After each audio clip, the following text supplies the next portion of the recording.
예수님의 십자가 동상을 실은 나귀가 동네 앞을 지나가고 있었습니다. 지나가는 많은 사람들은 주님의 십자가, 나귀의 등에 실린 주님의 십자가를 보고 공손하게 예를 표합니다. 모든 사람들이 자기 앞에 절을 하자 나귀는 우쭐해지기 시작했습니다. 나귀는 생각했습니다. 모두들 나를 이렇게 존경하며 절하고 있는데 나는 지금껏 내가 이렇게 위대한 존재인 것을 몰랐구나. 이때 지위가 무척 높아 보이는 노인 한 분이 지나가다가 나귀를 보고 절을 합니다. 주인보다 훨씬 훌륭해 보이는 어른이 절을 하는 것을 보고 나귀에게 더욱더 교만한 생각이 들었습니다. 세상 사람들이 이처럼 나를 존경하는데, 나를 존경해서 절까지 하는데, 예까지 표하는데 이 무거운 짐을 얘가 계속 지고 다녀야 한단 말인가? 이런 생각을 하고 있는데 주인이 해초리로 나귀의 엉덩이를 세차게 때렸습니다. 꾸물거리고 있는 나귀에게 어서 가자고 재촉한을 메웠습니다. 그러자 약이 좀 오른 나귀는 앞발을 들고 벌떡 일어서면서 한 걸음도 앞으로 나가지 않고 버팁니다. 화가 난 주인이 이놈의 나귀가 하면서 나귀 등을 해초리로 냈다 내리쳤어요. 그러나 나귀는 나는 이런 짐을 싣고 다닐 천한 나귀가 아니란 말이야. 이제 더 이상 참지 못하겠어라고 생각하며 꼼짝도 하지 않았어요. 다시 매를 들어서 나귀를 때리려고 하던 주인이 왜 나귀가 꼼짝도 하지 않고 주인의 약을 올리는지를 짐작하게 됐습니다. 그래서 주인 이렇게 나귀에게 소리쳤습니다. 이런 바보 같은 나귀 같으니라고. 사람들이 내가 잘나서 예를 표한다고 절하는 거라고 생각하냐? 만약 내가 지금 싣고 가는 것이 무엇인지 알았다면 이처럼 행동하지는 않았을 텐데. 잘 들어도 내가 지금 등에 지고 있는 건 바로 주님의 십자가 조각상이야. 사람들이 내게 절하는 것이 아니라 내가 지고 있는 십자가상 때문에 절하는 거란 말이다.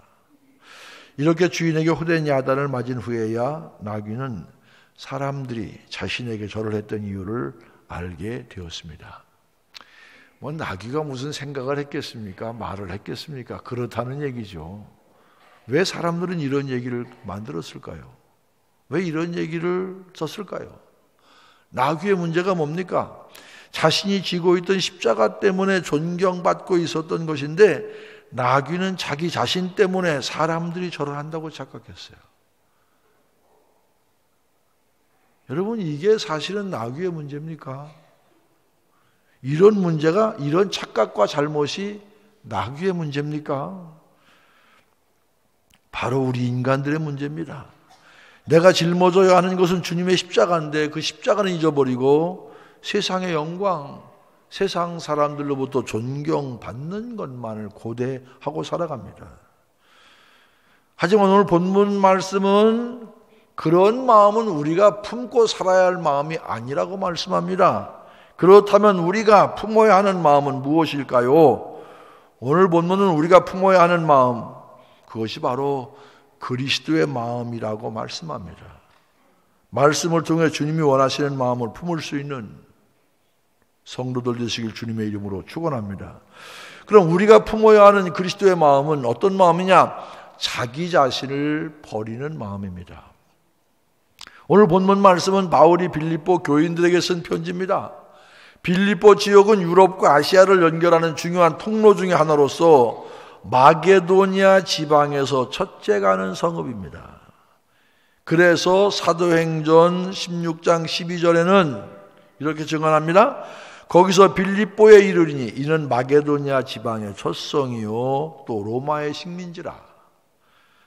이 말씀처럼 빌립보는 로마의 식민지이기도 했는데 주전 31년 악티움 전쟁 이후에 옥타비아누스 황제가 퇴역 군인들을 빌립보로 이주시켰습니다. 옥타비아누스 황제가 퇴역 군인들을 빌립보로 이주시키면서 빌립보에 사는 사람들에게 로마 시민권을 주도록 했습니다. 당시에 로마 시민권은 아무에게나 주는 게 아닙니다. 굉장한 특혜였습니다. 이런 빌립보에 주 50년경 바울이 2차 전도 여행을 하던 중에 교회가 세워지죠. 교회를 세웁니다.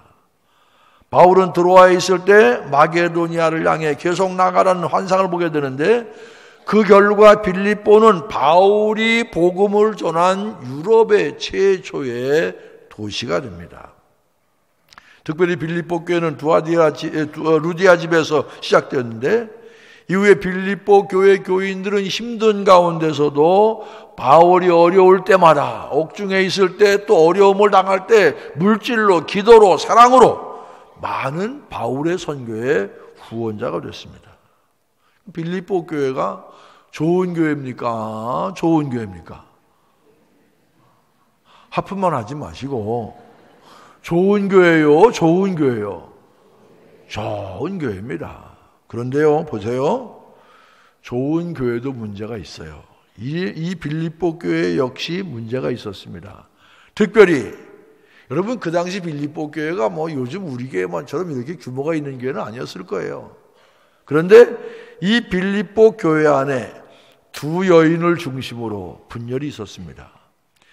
빌립보서 4장 2절 보니까 내가 유오디아를 권하고 순두개를 권하노니 주 안에서 같은 마음을 품으라 그랬어요. 두 여인 각자에게 내가 유오디아와 순두개에게 권하노니 그렇게 말하지 않고 유오디아에게도 권하고 순두부가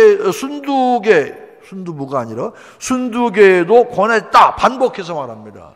그런데 권한 내용의 말이 뭐냐? 주 안에서 같은 마음을 품으라. 이 얘기는 지금 두 사람이 같은 마음을 품고 있다는 얘기요, 품지 않고 있다는 얘기요, 다른 마음을 품고 있다는 얘기요.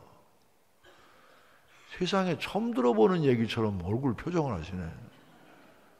여러분, 유오디아를 권하고 순두개를 권하니 주 안에서 같은 마음을 품으라. 이 얘기는 두 사람이 같은 마음을 품지 않았다는 얘기입니다. 불화가 심각했다는 얘기입니다.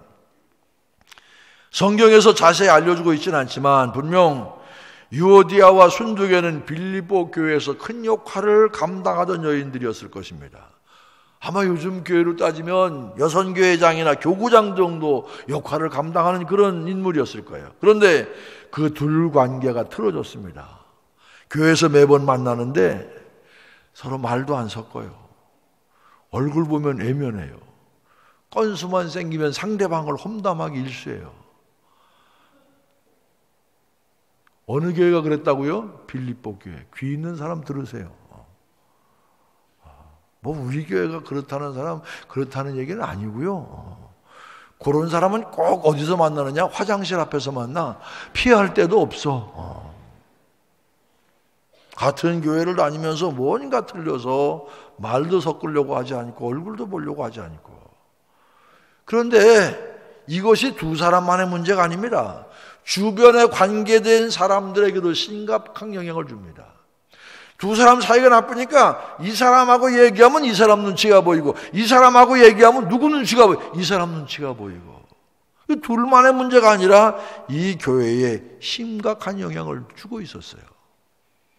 이 말이, 이 문제가 누구에까지? 바울의 귀까지 들어갔습니다. 이런 빌립보 교인들을 위해서 바울이 빌립보서를 썼습니다. 본문의 핵심은 5절입니다. 너희 안에 이 마음을 품으라. 곧 그리스도 예수의 마음이. 너희 안에 이 마음을 품으라. 곧 그리스도 예수의 마음이. 우리가 품어야 할 마음, 그것은 바로 그리스도 예수의 마음입니다.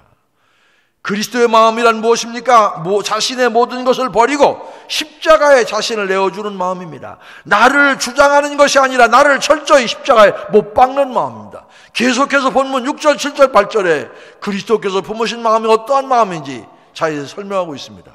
그는 근본 하나님의 본체시나 하나님과 동등됨을 취할 것으로 여기지 아니하시고 오히려 자기를 비워 종의 형체를 가지사 사람들과 같이 되셨고 사람의 모양으로 나타나사 자기를 낮추시고 죽기까지 복종하셨으니 그 십자가에 죽으십니다.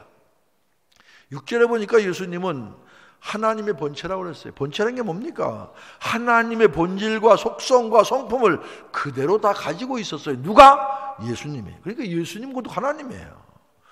이런 하나님의 본질을 소유한 예수님은 종의 형체 곧 인간의 모습으로 이 세상에 태어나셨습니다. 왜 그랬습니까? 연약한 인간을 구원할 수 있어요.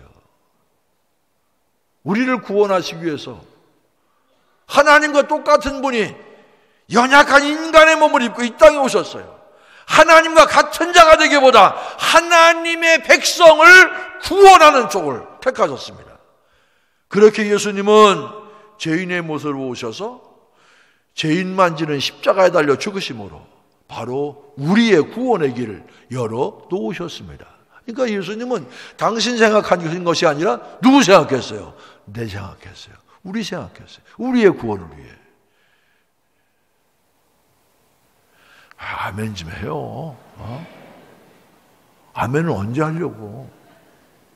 예수님은 하나님과 동등됨을 취하지 않으시고 하나님의 본질을 갖고 있지만 우리의 구원을 위해 이 땅에 인간의 모습으로 오시고 또 우리를 위해 십자가에 죽으시고 왜? 그러므로 우리의 구원을 열어놓으셨어요. 이게 바로 주님의 모습입니다.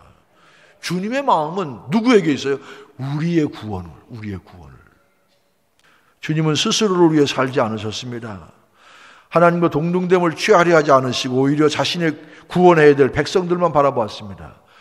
그랬기 때문에 자기를 낮추시고 죽기까지 복종하셨습니다. 그래서 십자가에 죽으심으로 우리 인간을 구원해 주셨습니다. 사실 자신을 버린다는 것만큼 어려운 일이 어디 있습니까? 세상에서 가장 힘든 일이 자신을 버리는 일입니다. 예수를 믿은 지 얼마 되지 않았던, 예수를 오래 믿었던, 집사가 되었던, 권사가 되었던, 장로가 되었던, 목사가 되었던 제일 힘든 게 뭔 줄 아십니까? 자존심을 버리는 겁니다. 대부분 많은 사람들은 자존심 건드리면 다 넘어집니다. 저도 예외가 아닙니다. 그런데 우리는 이것을 극복해야 어느 정도 신앙의 경지에 이를 수가 있는 것입니다. 여러분, 세상에서 가장 귀한 것 바로 자기 자신 아닙니까? 자신을 버리는 일이 이처럼 힘든 일이었지만 오히려 그러기 때문에 자신을 버릴 때 비로소 열매가 맺어진다. 주님은 우리에게 그렇게 말씀하십니다.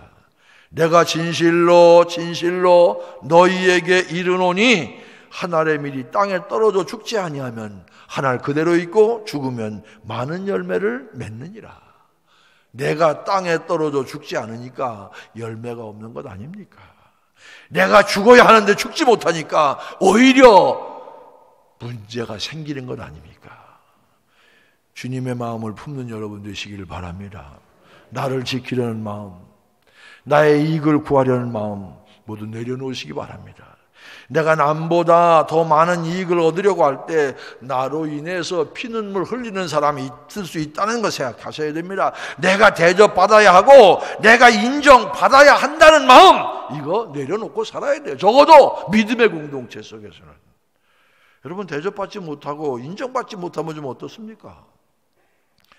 꼭 좋은 자리, 박수 받는 자리에 서야만 되는 것 아니지 않습니까? 남보다 굳은 일, 힘든 일하고 아무도 알아주지 않는다고 서운해할 필요 있어요?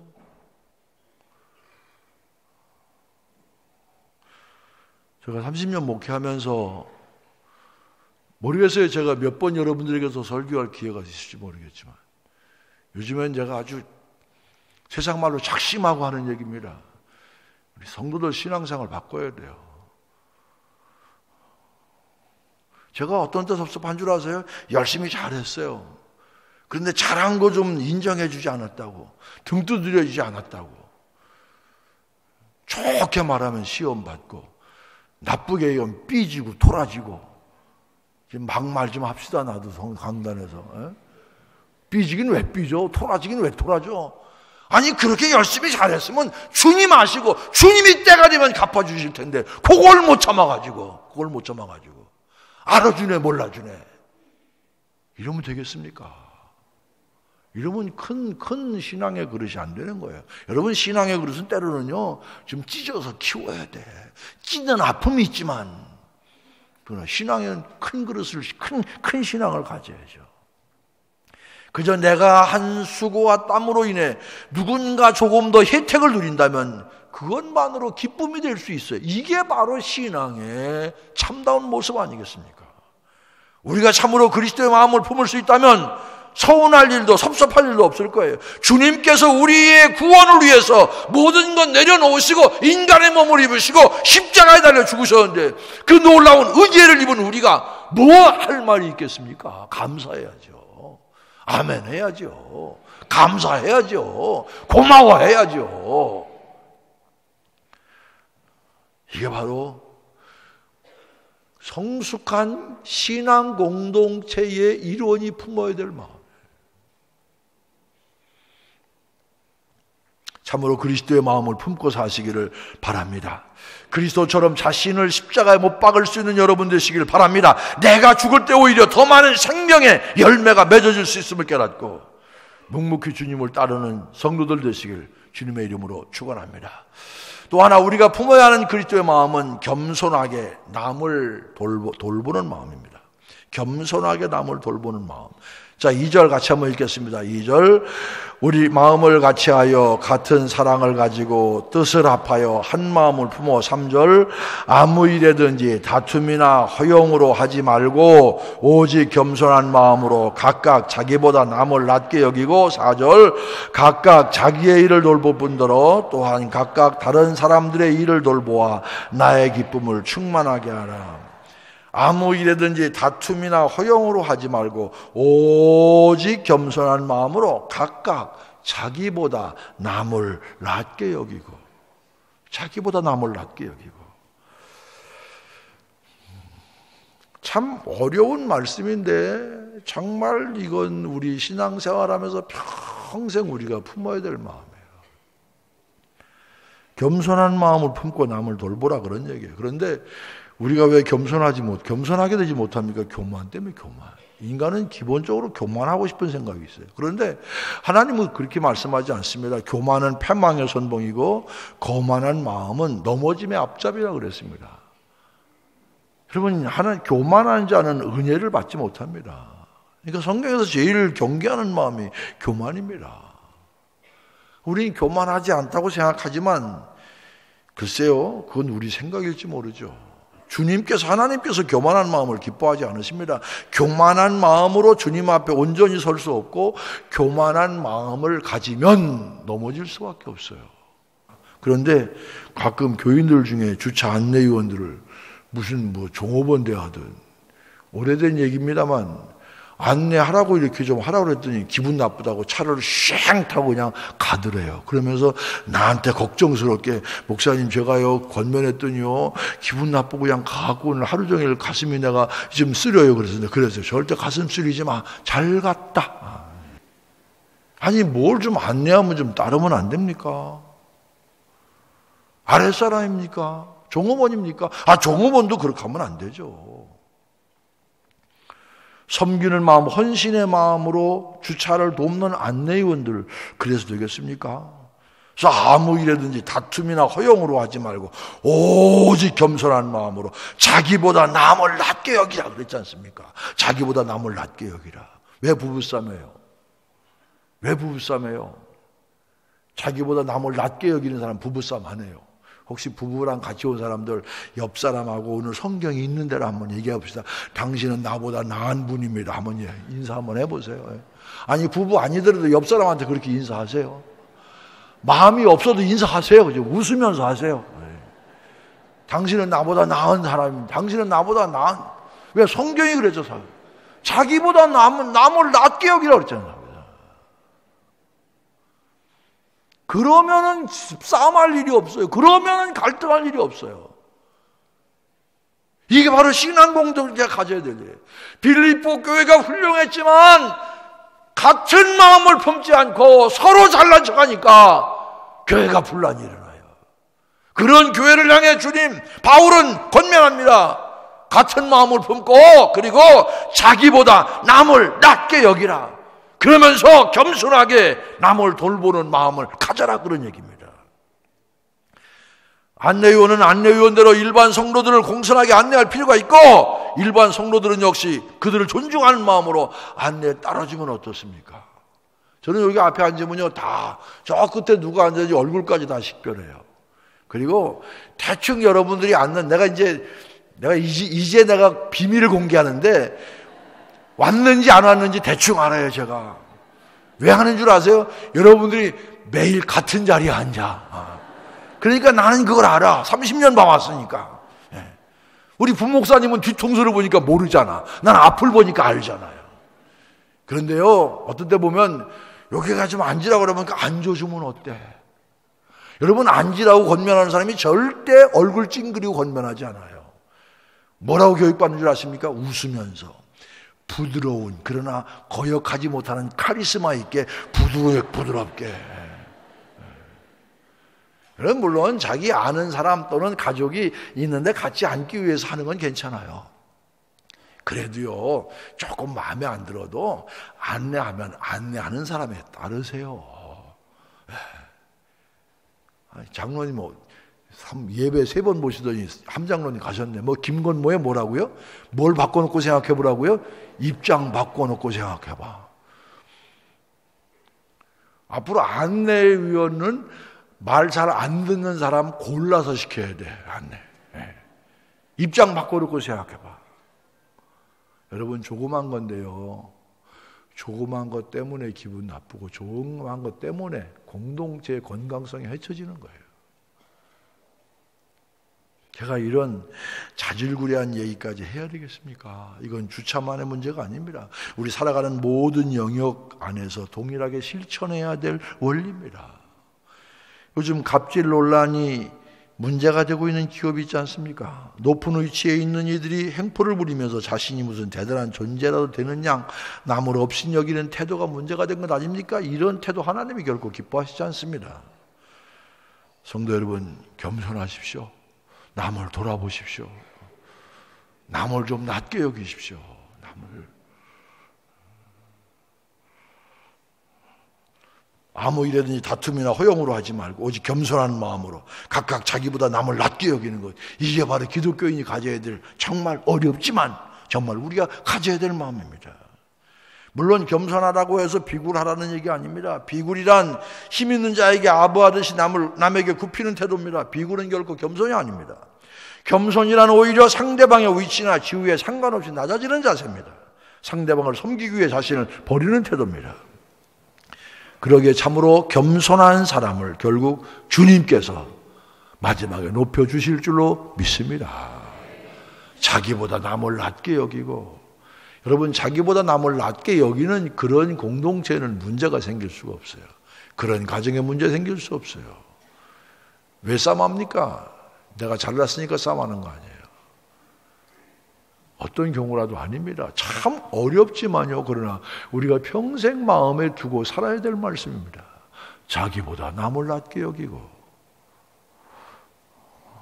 그럴 때 주님께서 기뻐하시고 주님께서 우리를 높여주시고 주님께서 우리에게 평강과 은혜를 더해 주실 줄로 믿습니다. 나 혼자 내 중심만 생각하지 말고 남을 돌본다는, 남을 배려한다는 얘기예요. 남을 배려한다는 얘기.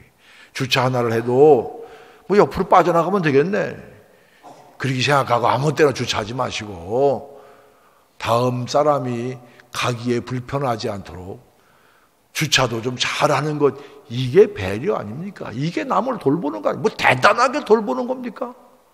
이런 것도 배려하지 못하면서 무슨 성숙한 그리스도인이라고 얘기할 수 있어요? 무슨 세상을 변화시키는 사람이라고 얘기할 수 있겠어요? 이제까지 잘하셨지만 앞으로 더 잘하시기를 바랍니다. 좀 성숙한, 뭔가 좀 이렇게 춘천중앙교회 오면 예수 믿는 냄새가 그냥 막 풀풀 풍기는, 주차장에서부터 교회 모든 곳에서 진짜 예수 믿는 냄새가 정말 청국장 끓이서 그 나는 냄새처럼 풍겨 나올 수 있는 그런 성도의 삶을 살아내는 여러분들 되시기를 주의 이름으로 간절히 축원을 드립니다.